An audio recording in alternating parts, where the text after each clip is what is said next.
Ever feel like you're just spinning your wheels, putting in so much effort, but not really getting anywhere? Oh, yeah. I know that feeling. Well, today we're taking a deep dive into a book that might have some answers for us. The 7 Habits of Highly Effective People by Stephen Covey. It's a classic for a reason, right? It is. It is. Uh, Covey doesn't just offer those like quick fixes or anything. He yeah. really guides us on this journey of like building lasting change, from the inside out. Yeah, it's about building that foundation. Exactly. So the book jumps right into this whole idea of paradigms. Yeah. What exactly are those, though, and why should we care? Well, think of paradigms as like those mental maps that we all use to navigate life. Okay. So if your map is like inaccurate, it's like using a map of Detroit to get around Chicago. Mhm. You can be positive, you can work hard, but you're still going to end up lost. So you're saying, like, if I'm struggling in a relationship, just reading a list of communication tips isn't going to be enough. Ex- If my, like, underlying, beliefs about relationships are all messed up. Precisely. That's what Covey's getting at. He argues that we often get so focused on those like surface level techniques without addressing the deeper stuff, what he calls the character ethic. Okay. Those fundamental principles like integrity, honesty, fairness, those are the foundation for true effectiveness. So how do we even begin to shift those, like, deeply ingrained paradigms? Well, that's where the idea of the maturity continuum comes in. Okay. Covey presents this idea of moving from dependence to independence and then ultimately to interdependence. It's like, imagine a child learning to walk. They start out totally dependent. Right. Then they gain independence. Yeah. They're walking around on their own. Yeah. And then eventually they can choose to cooperate, Mm. and walk hand in hand with someone. So it's not about being like a lone wolf. No, not at all. It's about recognizing we can achieve more by working together, Exactly. but we need that solid foundation of independence first. Exactly. And Covey really stresses this point, trying to force interdependence before achieving true independence. It's like trying to make a kid share before they understand ownership. Oh, yeah. It just won't work. You can't skip steps on this continuum. You got to build up to it. Exactly. So before we dive into teamwork and collaboration, Yeah. we got to get our own houses in order. Yes. I'm also thinking about that whole PPC balance thing, right? You got to take care of the goose that lays the golden eggs. Absolutely. Covey uses that analogy. It's so memorable to illustrate the importance of balancing production. Those are the golden eggs, right? Right. With production capability, that's the goose. So imagine a machine. It's running without any maintenance. It might be churning out products for a while, Yeah. but eventually it's going to break down. Oh, for sure. That happens all the time. I'm thinking about that restaurant a while back tried to cut costs by watering down their famous soup. Oh, no. They were thinking they're being all productive, Yep. but they ended up losing customers and damaging their reputation. It's a trap we all fall into, right? Getting so focused on those immediate results that we forget about the underlying systems, the relationships. The things that produce them. Exactly. So before we're out there demanding those golden eggs, the success in our relationships, our careers, or even just our own personal well-being, Yeah. we need to ask, what am I doing to nurture the goose? My physical health, my emotional well-being, my skills, my knowledge, all of that. Exactly. It's about playing the long game, Yeah. investing in those things that might not have a payoff right away, Yeah. but ultimately contribute to sustainable success. I like that, sustainable success. And that leads us to Covey's discussion of the circle of concern and the circle of influence, Yeah. how we choose to focus our energy. Can you unpack that for us a little bit? Sure. So think of it this way. Mhm. You've got your circle of concern, right? Yeah. And that's filled with everything that worries you. Personal problems, global issues, all that stuff. But then you've got your circle of influence, and that contains the things you can actually do something about. So you're saying proactive people, they focus their energy on expanding that circle of influence. Exactly. While those reactive types get stuck in that worry and blame game of the circle of concern. Precisely. It makes sense, but how do we actually break out of that reactive cycle? Well, that brings us to habit 1, be proactive. And here's where it gets interesting. It's not just about taking initiative. It's about recognizing that we always have a choice Okay. in how we respond to any situation. This reminds me of Viktor Frankl. He was the one who discovered that last of human freedoms, Yeah. that freedom to choose our response, even in the most horrific circumstances, powerful stuff. Absolutely. And Covey, he takes it even further, suggesting that even love can be a verb. Wait, what? A conscious choice to act lovingly, even when we don't necessarily feel it. So instead of waiting for those like warm, fuzzy feelings, Right. we can choose to, express love through our actions. Exactly. It's about Mm. taking responsibility for our own emotional responses rather than being a puppet to our circumstances or, just our fleeting feelings. Okay, that's a pretty big shift in perspective. Yeah. So, how does habit to begin with the end in mind fit into all of this? I mean, it sounds a little bit like setting goals, but I'm guessing it's a bit deeper than that. It is. It is. Think of it like this. Everything is created twice. First in the mind, then in the physical world. Good. So, before you build a house, you have the blueprint. Right. Similarly, before we can effectively manage our time and energy, we need to define what we truly want to accomplish in our careers, relationships, personal growth. Yeah. And then we use that vision as our guiding principle. So it's about writing the script for our lives Exactly. instead of letting external circumstances or other people's expectations dictate our choices. Exactly. But how do we translate those like big picture aspirations into like daily actions? Well, that's where habit 3, put first thing first, comes in. Okay. It's about effective self-management, aligning our actions with our priorities based on that end in mind we were just Right. talking about. So Covey introduces this tool called the time management matrix, Okay. which helps us differentiate between what's truly important and what's just urgent. Okay, so how does this matrix work? I'm one of those people who just constantly feels pulled in a million directions, always putting out fires. Help me out here. Well, it's about recognizing that a lot of times we get caught up in what's called quadrant 1, Okay. those urgent and important tasks, the ones that just demand our immediate attention. But to be truly effective, we got to carve out time for quadrant 2 activities. All right, so give me some examples. What exactly are those quadrant 2 activities, and how do I know which ones are really important? Well, think back to that end in mind we talked about, those long-term goals you envision. Quadrant 2 activities, those are the things that contribute to those goals. Things like building relationships, planning, personal development, even just taking time for reflection and renewal. It's about investing in those things that nurture the goose. Okay, so if my goal is to, let's say, write a novel, Yeah, spending an hour every day actually writing, even if there's no deadline, that would be a quadrant 2 activity. exactly. While responding to emails, even though it's urgent, might not actually be moving me closer to my goal. Precisely. It's about making those conscious choices, choosing to spend our time and energy on things that are truly aligned with our values and long-term goals rather than constantly reacting to the tyranny of the urgent. This is really eye-opening. I'm starting to see how all of these habits are like interconnected, building on each other. They are. Before we dive into the next layer of habits, though, let's take a moment to recap what we've covered so far. Sounds good. So we've explored the importance of accurate paradigms, those mental maps, Right. the journey from dependence to interdependence, Hmm. and the need to nurture the goose that lays those golden eggs. Mm-hmm. We also touched on the power of being proactive, starting with a clear end in mind and really prioritizing those quadrant 2 activities, the things that truly matter. And we've only just begun. I know, right? We've laid the groundwork for personal effectiveness, and now we're ready to explore those habits of public victory.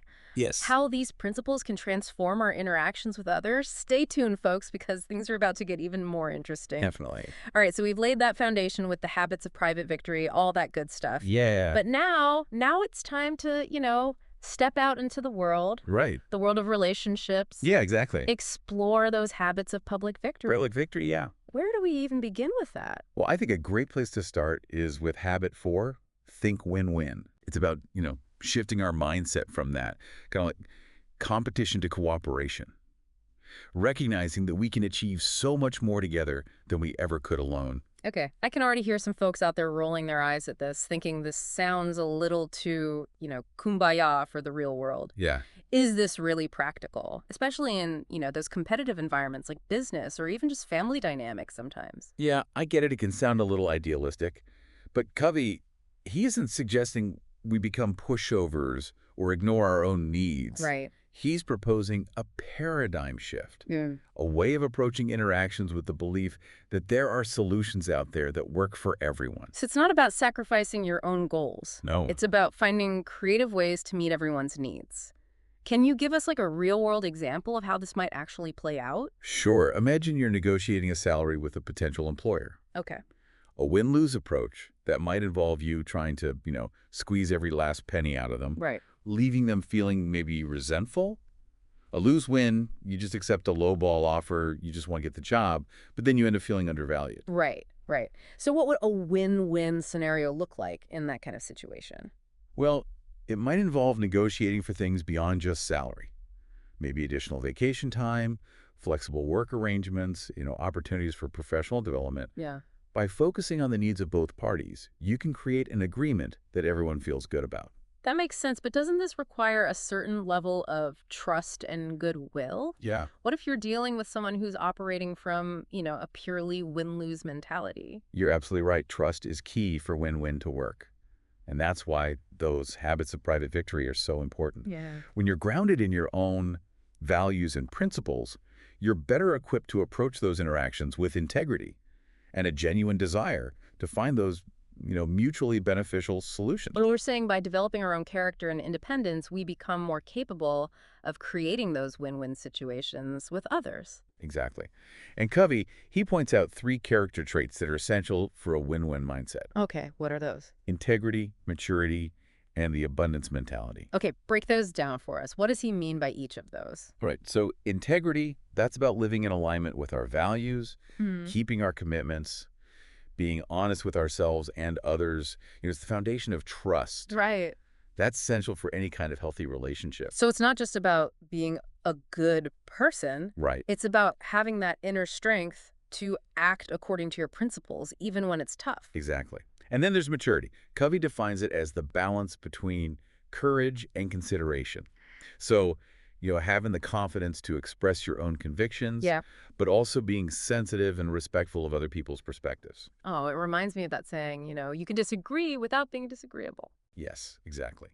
And finally, we have the abundance mentality. That's the belief that there's plenty out there for everyone.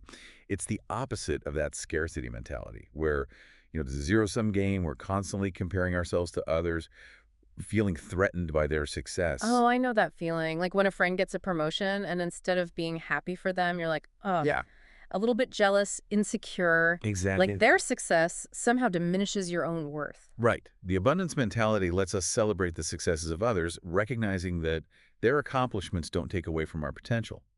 It's about seeing the world as a place of infinite possibility rather than a fixed pie we're all fighting over. It's a powerful shift in perspective. Makes me think about, the power of collaboration. Yeah, How much more we can achieve when we kind of pool our talents and resources. absolutely. And that leads perfectly into habit 5. Seek first to understand, then to be understood. This habit is about becoming a master communicator, not by being the best talker, but by being the best listener. Ah, yes, the classic communication challenge. We all want to be heard, we all want to be understood. But how often do we really listen with the intent to actually understand the other person? Yeah, Covey argues that most of us listen with the intent to reply. Oh, yeah. We're formulating our response while the other person's still talking. We're not really present. Right, yeah. We're just waiting for our turn to jump in. Ouch, that hits a little too close to home. Yeah. Guilty as charged. So, how do we shift from that kind of self-centered listening to actual empathetic listening? Well, it starts with being present, Okay. putting aside our own agenda, truly seeking to see the world through the other person's eyes. Yeah. It's about listening not just to the words, but to the emotions behind the words, paying attention to their body language, tone of voice. It's like that saying, people don't care how much you know until they know how much you care. It's not just about having the right words, it's about conveying that empathy. Exactly. And Covey offers some techniques for developing this empathetic listening. Things like, reflecting back what you hear, asking clarifying questions, validating the other person's feelings, even if you don't agree. So it's about creating a space for open and honest dialogue Yeah, where both parties feel heard and respected. But what happens when you do have a different perspective? right. How do you express your own thoughts and feelings without triggering that defensiveness or getting into conflict? Well, that's where the then to be understood part comes in. Right. Once we've made a sincere effort to understand the other person's point of view, then we can focus on communicating our own thoughts and feelings in a way that's clear, respectful, and persuasive. So it's not about suppressing your own opinions Right. or trying to force the other person to agree with you. Right. It's about finding that balance. Exactly. It's a balance between empathy and assertiveness. Got And Covey suggests using I statements to express your own feelings and needs rather than, blaming or accusing the other person. It's about focusing on the problem, not the person. It's like those classic communication breakdowns where both people are so focused on proving their own point that they completely miss each other's message. It's like that optical illusion of the old woman and the young lady. Until you can acknowledge the other person's perspective, you're stuck arguing about, is it an old woman or a young lady? Precisely. And that's why this habit is so crucial for building any kind of healthy relationship, personally, professionally. It's the foundation for effective collaboration, conflict resolution, creative problem solving, all of that. And that brings us to habit 6, synergize, which is all about tapping into that creative power of collaboration. I mean, this is where the magic happens, This right? is it. This is where the magic happens. Yeah. Synergy is the principle that the whole is greater than the sum of its parts. It's about recognizing that when we bring together those diverse perspectives, those different talents, we can create something amazing, something that none of us could have achieved on our own. This sounds amazing, but how do we actually cultivate this synergy in our, relationships and our teams? Is it just about brainstorming ideas together? It's more than brainstorming. It's about creating a culture of trust and respect, where everyone feels safe to share their unique talents and perspectives. It's about valuing differences, recognizing that the strength of a team lies in its diversity. It's like the difference between a choir and an orchestra. In a choir, everyone sings the same notes and it creates this beautiful harmony. But in an orchestra, each instrument plays its own part and it creates this much richer, more complex sound. Exactly. And just like with an orchestra, the key to synergy is finding ways to harmonize those different perspectives, those different talents, to create something truly extraordinary. It takes open communication, active listening, a willingness to challenge each other's assumptions, but all while remaining respectful. So it's not about uniformity. No. It's about embracing those differences Yeah. and recognizing that they have the potential for incredible creativity, innovation, all of that. But how do we create that safe space for those honest and sometimes challenging conversations? Well, it comes back to those first three habits, the habits of private victory. Okay. If we're not secure in our own identities, our own values, if we're not proactive and focused on our circle of influence, Yeah. it's really difficult to truly value and appreciate the differences of others. So you're saying that by developing our own character, our own independence, that actually makes us more capable of having those open and honest conversations. Exactly. When we're grounded in those principles, proactivity, personal leadership, integrity, Yeah. we can approach those differences with curiosity, even excitement, Yeah. recognizing the potential for creativity and innovation. Makes me think about, the importance of having diverse voices represented in any kind of decision making. If everyone around the table thinks the same way, you're likely to miss out on valuable insights. Exactly. And Covey emphasizes that achieving synergy requires both intrapersonal and interpersonal intelligence. Okay. So, it's about developing that synergy within ourselves first, Yeah. integrating our logical and creative faculties, Yeah. and then bringing that balanced perspective Hmm. to our interactions with others. So we need to be able to access both our left brain, that analytical thinking, Yeah, and our right brain, the intuition, the creativity, exactly. to really tap into that power of synergy. Exactly. And that takes us to the final habit. Habit 7, sharpen the saw. This is all about renewal and continuous improvement. All right, let's dive into this one. What exactly does he mean by sharpen the saw? So he uses this analogy, right? Mm-hmm. Think of a lumberjack trying to cut down a tree with a dull saw. Okay. He's working harder and harder, but the saw is just becoming less effective. He eventually realizes that if he takes a break, sharp as a saw, he'll be able to cut down that tree much faster. So it's a metaphor for taking care of ourselves, Yes. both physically and mentally, making sure we're in top shape to tackle those challenges. Exactly. Covey breaks this self-renewal down into 4 dimensions: Okay. physical, spiritual, mental, and social emotional. Okay, so let's unpack those a little bit. Starting with physical, what are some practical ways we can sharpen the saw in this dimension? It's not just about hitting the gym every day, is it? No, it's about finding what works for you and making it a consistent part of your routine. Yeah. It could be as simple as taking a 20-minute walk on your lunch break, incorporating more fruits and vegetables into your diet, or just making sure you're getting enough sleep. So it's about listening to your body, Yes. recognizing when you're pushing too hard, needing to rest, recharge. Exactly. It's about those small, consistent choices that lead to a healthier, more energetic you. And remember, it's not about perfection.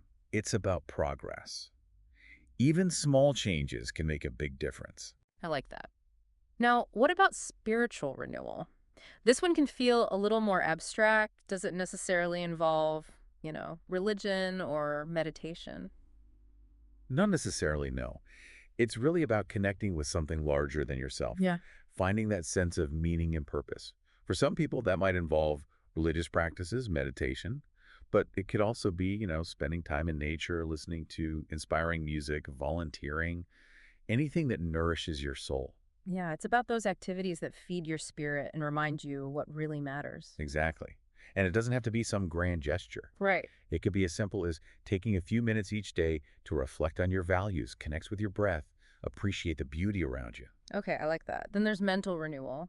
What are some ways we can sharpen the saw mentally? Well, it's about keeping your mind sharp and engaged. Yeah. That might involve reading, taking courses, learning a new language, having those thought-provoking conversations.